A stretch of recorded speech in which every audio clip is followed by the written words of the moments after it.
Assalamualaikum warahmatullahi wabarakatuh. Perkenalkan, nama saya Siti Arufatul Amrina dengan NIM 1913071019 S1 Pendidikan IPA. Baik, saya akan mempresentasikan sebuah karya tulis ilmiah yang berjudul Dampak COVID-19 terhadap Implementasi Pembelajaran Daring di Sekolah Dasar, disusun untuk memenuhi tugas MPK Bahasa Indonesia Rombel 42 dengan dosen pembimbing Dr. Inya Manyasa, SPDMA. Baik, saya akan membahas bab 1 pendahuluan, bab 2 tinjauan pustaka, bab 3 metodologi penelitian, bab 4 hasil penelitian dan pembahasan, bab 5 simpulan dasaran. Langsung saja kita menuju bab 1, yaitu pendahuluan. Yang pertama adalah latar belakang. Setelah kita ketahui bahwa COVID-19 adalah virus yang menyerang sistem pernafasan, wabah ini telah melanda dari 200 negara di dunia. Gejalanya seperti demam, batuk, dan sesak napas. Dengan adanya virus corona di Indonesia ini sangat berdampak bagi seluruh masyarakat. Dampak virus terjadi di berbagai bidang seperti bidang sosial, ekonomi, pariwisata, dan terutama pendidikan. Sehingga dikeluarkanlah surat edaran oleh pemerintah pada tanggal 18 Maret 2020 bahwa segala kegiatan di dalam dan di luar ruangan oleh semua sektor sementara ditunda demi mengurangi penyebaran corona. Kemudian pada tanggal 24 Maret 2020, Menteri Pendidikan dan Kebudayaan Republik Indonesia mengeluarkan Surat Edaran Nomor 4 Tahun 2020 tentang pelaksanaan kebijakan pendidikan dalam masa darurat penyebaran COVID-19.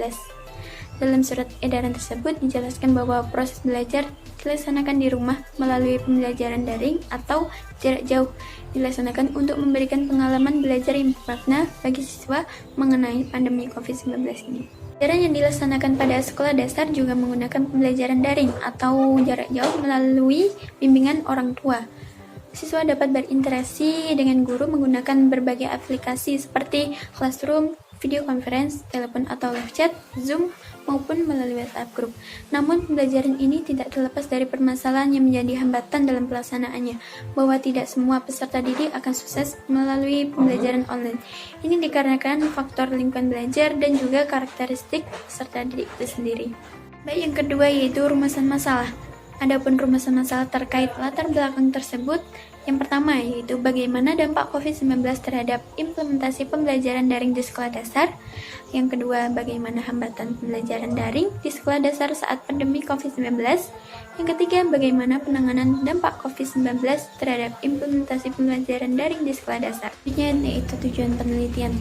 Adapun tujuan penelitian yang pertama yaitu untuk mengetahui dampak COVID-19 terhadap implementasi pembelajaran daring di sekolah dasar. Yang kedua, untuk mengetahui hambatan pembelajaran daring di sekolah dasar saat pandemi COVID-19. Yang ketiga, untuk mengetahui penanganan dampak COVID-19 terhadap implementasi pembelajaran daring di sekolah dasar. Yang selanjutnya yaitu manfaat penelitian. Yang pertama, bagi penulis sebagai sarana untuk melatih kemampuan mahasiswa dalam menulis karya tulis ilmiah mengenai dampak COVID-19 terhadap implementasi pembelajaran daring di sekolah dasar. Yang kedua, bagi pembaca, yaitu sebagai menambah wawasan keilmuan dan pendidikan mengenai dampak COVID-19 terhadap implementasi pembelajaran daring di sekolah dasar beserta penanganannya. Yang ketiga, bagi masyarakat, yaitu sebagai pedoman dalam menghadapi dampak COVID-19 terhadap implementasi pembelajaran daring di sekolah dasar, serta melakukan penanganan yang nyata untuk mengatasinya. Selanjutnya kita akan menuju bab 2 yaitu tinjauan pustaka. Yang pertama ada coronavirus atau COVID-19. Setelah kita ketahui bahwa COVID-19 adalah virus yang menyerang sistem pernafasan. Virus corona bisa menyebabkan gangguan ringan pada pernafasan, infeksi paru-paru yang berat hingga bisa menyebabkan kematian. Virus corona adalah jenis baru dari coronavirus yang menular ke tubuh manusia. Wabah awal di Wuhan menyebar dengan cepat sehingga mempengaruhi wilayah lain di Cina. Untuk mengantisipasi penularan virus tersebut, pemerintah juga telah mengeluarkan berbagai kebijakan seperti isolasi sosial and physical distancing hingga pembatasan sosial berskala besar atau PSBB. Kondisi ini mengharuskan warganya untuk tetap stay at home, bekerja, beribadah, dan belajar di rumah. Dampak COVID-19. Penyebaran virus corona sangat berdampak dalam integritas bangsa Indonesia karena berdampak dalam berbagai bidang seperti bidang ekonomi, kesehatan, pertahanan, keamanan, sosial budaya, dan terutama bidang pendidikan. Pemerintah juga telah melakukan berbagai upaya untuk memberlakukan bekerja, belajar, dan beribadah dari rumah sebagai upaya memutus penyebaran virus corona ini. Selain itu, pemerintah juga membuat aturan pembatasan sosial berskala besar atau PSBB untuk membatasi aktivitas warga sosial. Krisis pembelajaran pun mulai dirasakan oleh anak-anak Indonesia. Setelah menerapkan pembelajaran daring dari rumah pada Maret lalu, penutupan sekolah bisa memperburuk kesenjangan akses pendidikan. Penutupan sekolah ini menjadi dampak tersendiri khususnya bagi siswa miskin atau rentan. Sebab pendidikan mungkin tidak menjadi prioritas utama, karena mereka sering berusaha payah untuk memenuhi kebutuhan terlebih dahulu. Adalah pembelajaran daring. Pembelajaran daring adalah pembelajaran yang dilakukan tanpa melakukan tatap muka melalui platform yang telah tersedia, yang dilakukan untuk mencegah penularan COVID-19.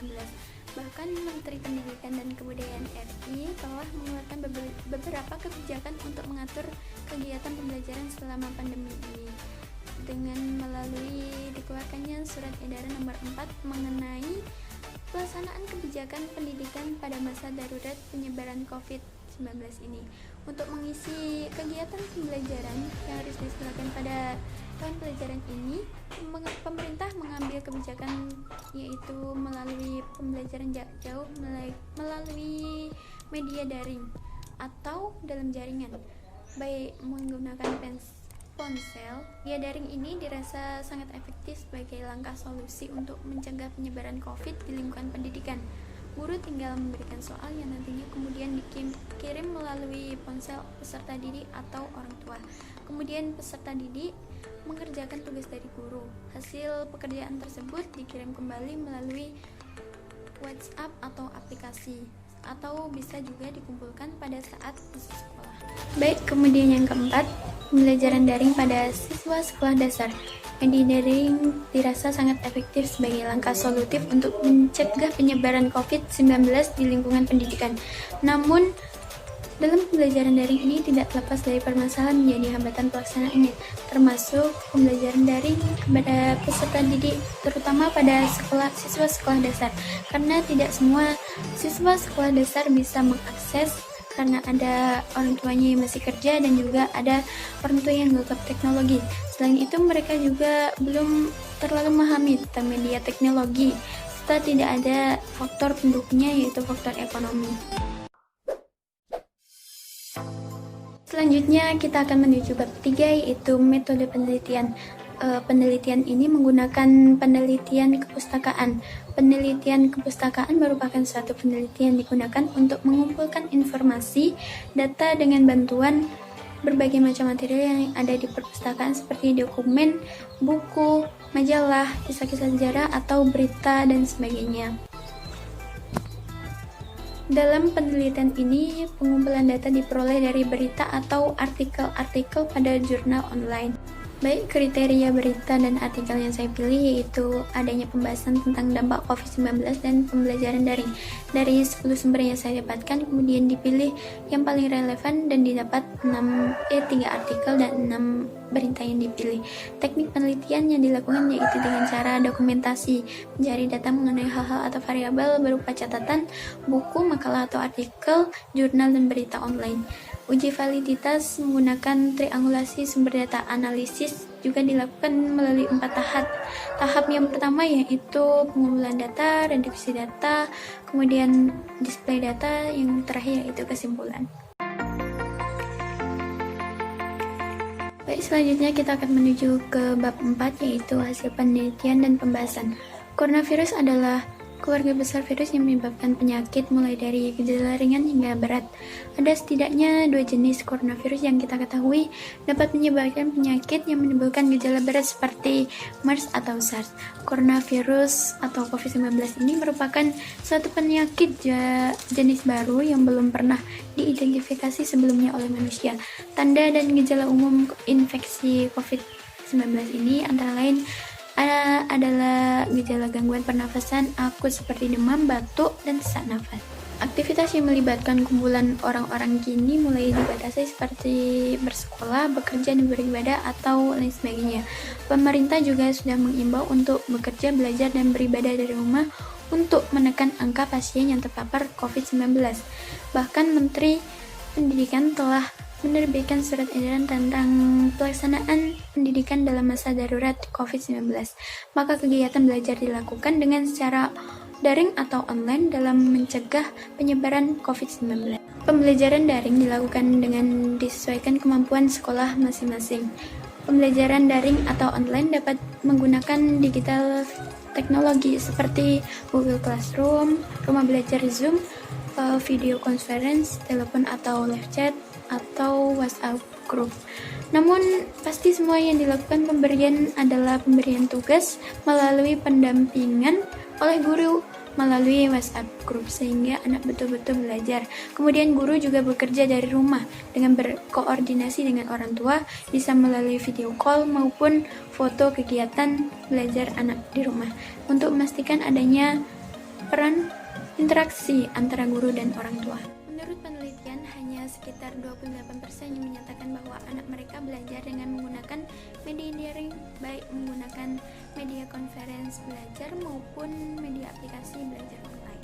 Dapat kita lihat presentasi metode belajar online versus offline selama belajar dari rumah. Dapat disimpulkan bahwa penggunaan media belajar offline dengan menggunakan buku atau lembar kerja siswa adalah metode yang dominan digunakan oleh guru. Sisanya sekitar 6% orang tua mengatakan tidak ada pembelajaran selama siswa diminta belajar dari rumah oleh siswa sekolah dasar.